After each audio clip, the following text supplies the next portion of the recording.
Villupuram railway சென்டரில் தாங்க இருக்கும்.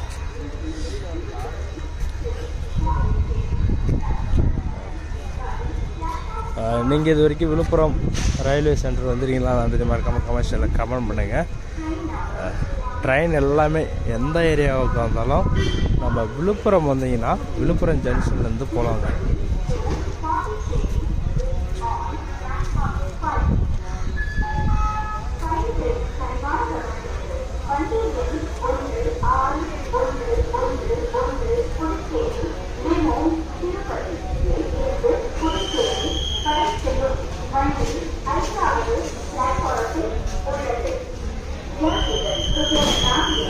ட்ரெயின்லாம் நீங்கள் பார்க்கணுன்னு நினைக்கிறவங்க நம்ம விழுப்புரம் வந்தீங்கன்னா நீங்கள் பார்க்கலாம் ரயில்வே சென்டரு.